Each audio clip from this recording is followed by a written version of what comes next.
Bueno, en el día de hoy, dado los acontecimientos que se han precipitado a nivel internacional con el conflicto Israel-Palestina, sobre todo la Franja de Gaza, vamos a sostener una conversación con Daniel García, quien es nuestro experto en temas internacionales, para tratar de entender y que la gente pueda entender con nosotros un poco lo que está pasando en esa parte del mundo que ha convulsionado y ha tenido en estos momentos una repercusión a nivel internacional, que todos los ojos del mundo, todos los países están mirando a cuál sería la situación que se va a generar en este conflicto que se precipitó o empezó el sábado de la semana pasada. Daniel, un placer compartir contigo el espacio hoy para analizar estos temas, que como digo, pues están los ojos del mundo puestos en ese acontecimiento, que si bien es cierto es una zona y es un conflicto histórico entre Palestina e Israel, pero la gravedad de los acontecimientos y la decisión de Israel de actuar de una manera como nunca lo había planteado, es importante nosotros analizar lo que ha ocurrido y empezar un poco con el origen del conflicto, no para quedarnos mucho en la parte histórica, porque como hablábamos antes de empezar esta grabación, hay demasiadas informaciones que son sumamente importantes. Un poquito para ubicarnos en términos históricos de lo que ha ocurrido con Israel-Palestina desde la fundación del Estado de Israel en el año 1948. Buenos días. Sí, la situación de Israel con los palestinos ha devenido en un enfoque totalmente diferente a lo que se tenía establecido con respecto a la guerra de Ucrania. Y esta situación ha generado una serie de problemas en el Medio Oriente y a lo interno de Israel que, como tú señalas, ha convulsionado el mundo. Este problema es muy viejo, es la lucha eterna, diría yo, del pueblo palestino por su independencia, por su soberanía, por la formación de su Estado. Y Israel, que considera que la existencia del Estado palestino es la negación del Estado de Israel. Y por eso se ha opuesto resueltamente y ha hecho todo lo posible por eliminar las posibilidades de este Estado, conquistando cada vez más la tierra palestina y dejando un espacio muy reducido para la presencia de esta población en el entorno. Pero que en algún momento, Daniel, se entendía que con la resolución de Naciones Unidas, una vez se hace la independencia, el Estado de Israel proclama su independencia, en el 67 se supone que debió reconocerse el Estado de Palestina inmediatamente. Mira, lo que pasa con Israel es algo extraordinario. No sabemos de qué canonjía está envuelta Israel que le permite violar las sanciones de la ONU en diferentes ocasiones en que se producen en contra de Israel. Claro, tiene la protección de Estados Unidos, pero esto es tal que Israel, a pesar de todo lo que ha hecho, nunca ha sido condenado por las Naciones Unidas. Nunca ha sido condenado por las Naciones Unidas y no ha respetado una sola resolución del Consejo de Seguridad. Un solo acuerdo, a lo que también... Nada, Israel es una situación... Después de la guerra de los 6 días, en el año 1967, y sobre todo también los acuerdos de Oslo, en 93-95. Exacto. ¿Qué ocurre con Israel? Que Israel se ha establecido un Estado artificial, creado por los ingleses, por la élite financiera mundial, particularmente los Rothschild judíos, y hicieron una inversión enorme en esta zona a partir de los cuantiosos recursos de que disponen, y crearon toda una parafernalia alrededor de la creación del Estado de Israel, invadiendo tierra, sacando a los palestinos del área, pero subyace en ello una situación muy crítica que es la ideológica, que es la mística religiosa. ¿Por qué? Porque Jerusalén, que es la capital homónima de la zona, tiene una serie de monumentos históricos religiosos que se lo... Diremos que es capital prácticamente de los dos países. De los dos países, exacto. Aunque Palestina no es reconocida, ¿no? Sí. Es reconocida como una nación, pero no como, nunca no como un Estado. Exacto. Pues unos monumentos históricos, místicos, religiosos, que son fundamentales para el mantenimiento de la fe y de la devoción de ambos pueblos. Por ejemplo, en la emplanada de Al-Aqsa, que es una emplanada, el corte de una montaña, donde hace 2.600, 2.800 años, oye, 800, 600 años antes de Cristo, se construyó un templo en honor al sacrificio que hizo Abraham con su hijo Isaac, ofreciéndoselo a Dios en oferta por la paz, etcétera, etcétera. Y David, el rey David, quiso consagrar ese episodio en un monumento construido en esa zona. ¿Qué ocurre? Que las invasiones bizantinas, los otomanos, han destruido 3 veces o 4 veces el templo. O sea, lo destruyen, lo rehacen por todos los imperios del mundo, del Imperio Romano. Exacto. Entonces, ¿qué ocurre? Inglaterra fue el último en el año 1917. ¿Qué ocurre? Que ahí también existe, junto con ese templo, o no templo, lo que queda de él, el famoso muro de las lamentaciones, es parte de los cimientos de ese templo que se construyó hace tantos años. Pero ahí los bizantinos y los otomanos construyeron una capilla, una iglesia, que es la capilla de Al-Aqsa, que se supone, para ellos es un hecho real, que desde ahí se elevó al cielo el espíritu de Mahoma. O sea, no solo la cristiana, sino Mahoma, también la incidencia que tiene. La incidencia que tiene. Hay que bien coexistir musulmanes y israelíes y católicos. Exacto, y católicos. O cristianos, en sentido general. Entonces, esa disputa de pretender reconstruir el templo ese que se llama el templo del monte, el monte del templo, así que se llama, la iglesia del monte del templo, para poderla construir tienen que desbaratar la mezquita de Al-Aqsa, y ahí está el conflicto de que los palestinos tienen ese punto, esa capilla, como el tercer santuario de importancia del islamismo. El primero es Medina, luego la Meca y luego el santuario de Al-Aqsa. ¿Qué ocurre?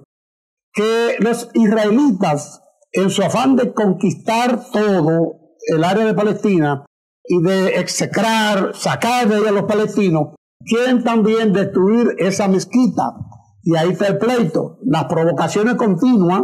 La última fue de algunos 16 colonos armados, protegidos por la policía israelí, que incursionaron en la mezquita de Al-Aqsa con la intención de profanarla, y eso creó toda una situación de exacerbación entre los palestinos, que ha dado como conclusión, como parte de la justificación, la embestida que se ha hecho últimamente. Pero que son una serie de acontecimientos que se han suscitando, que cuando matan un matan uno o dos israelíes, entonces te matan 300 y 400 palestinos. O sea, eso es lo que ha ocurrido con todos los conflictos que hemos visto en los últimos tiempos. Fíjate cómo el territorio de Palestina se ha reducido a un 8%. El 100% del territorio apenas le queda un 8% en 6.000 kilómetros cuadrados. Exacto. Y la franja de Gaza apenas con unos 360 kilómetros cuadrados. Con 2,5 millones de habitantes. 2.2 millones de habitantes. Es una situación que dice, pero es la zona más poblada. Ahora, dado este acontecimiento, que yo creo que el pueblo de Israel, las autoridades del Estado de Israel, no se esperaba un acontecimiento de esa naturaleza, es lo que uno dice. ¿Qué ocurrió? Que pudieron los Hamas, como grupo terrorista, porque la verdad es el grupo más radical que ocupa la Franja de Gaza. ¿Cómo pudieron en un tiempo relativamente corto incursionar en territorio israelí, pero sobre todo la cantidad de misiles que pudieron hacer caer en Israel? O sea, falló la inteligencia o se permitió que ocurriera para venir con una embestida de esta naturaleza. Una vez se lo pregunto. Mira, esa situación... Porque es la gente con más alta tecnología. Sí. Puede ser la frontera más vigilada que puede haber. Esa situación de la embestida de los palestinos es lo de menos en este problema. Es lo que ocasiona todo esto al final. Lo que pasa es que son situaciones que se vienen acumulando y luego la olla de presión tiene una forma de escaparse. Sí, es cierto. Y la compresión explota por algún lado. Pero el detonante y con el impacto que ha tenido, con la fuerza, con la demostración de poder de parte de Hamas, yo no sé si Israel estaba esperando que eso pudiera haber ocurrido. Ahí voy. El problema, te digo, no es la embestida de los palestinos en sí, sino más bien la manera como lo hicieron, que es lo que ha sorprendido al mundo, porque han utilizado medios propios de un ejército muy profesionalizado, técnicamente bien armado y con una logística muy fina, propia del ejército ruso, del ejército norteamericano, o sea, de los 3 o 4 ejércitos más poderosos del mundo. Ahora, ahí está el misterio. ¿Qué ocurre con Hamas? Vamos a hablar de Hamas. Hamas es un movimiento político que se crea con la finalidad de bajarle el prestigio y el nivel a la OLP. Creada precisamente por los hermanos musulmanes, que son financiados por el MI británico. Por tanto, Hamas es un hijo legítimo de Inglaterra, del ejército inglés, con la finalidad, te decía, de desarticular a la OLP, de llevar al pueblo palestino a otra opción, porque la OLP llevaba una fuerza que podía poner en juego muchas cosas del Estado palestino. Pero ¿qué ocurre? Que Hamas se radicaliza y en esa radicalización crece y viene a convertirse en el ente más representativo de los palestinos. Pero una parte del territorio. Pero la parte más pequeña. Pero en la parte más pequeña, pero la influencia de sus acciones trasciende a Gaza y abarca todo Israel. Trasciende al mundo, porque la y trasciende Israel, impresionante. Trasciende el Medio Oriente, trasciende el mundo.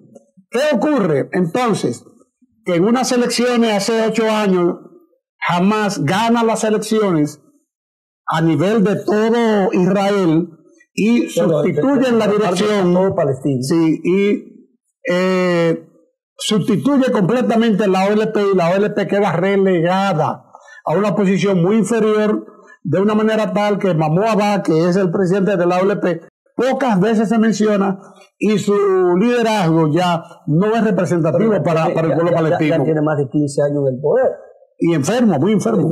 Y Hamas empieza a tener poder a partir del año 2017, se consolida, 2007, perdón. Se consolida ya 2017 más o menos como se plantea. Un interés muy importante de Hamas cuando se radicaliza es que absorbe mucho de Hezbollah, la fuerza esta, el ejército paralelo que hay en el Líbano, y se prestan experiencias, se facilitan logística y se desarrolla de una manera tal que enfrenta al Estado israelí desde Gaza de una manera tal que pone en jaque una serie de condicionamientos de Israel, inclusive en una estrategia profunda donde jamás es capaz de lanzar misiles a 300 kilómetros de la profundidad de Israel. Mire, vamos a hacer una pausa y seguimos con esta interesante conversación sobre un tema que tiene al mundo unido en este momento. Pausamos.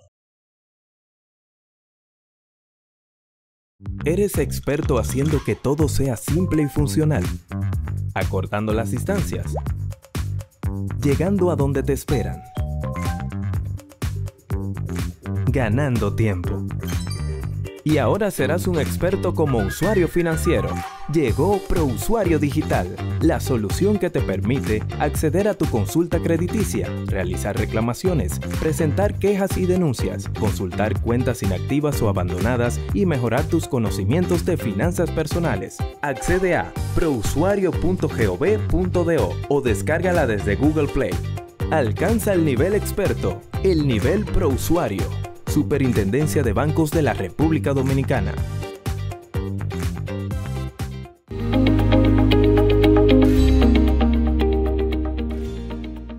Hoy celebramos, pero hacemos un resumen de 3 años de trabajo arduo y dedicación a esta organización.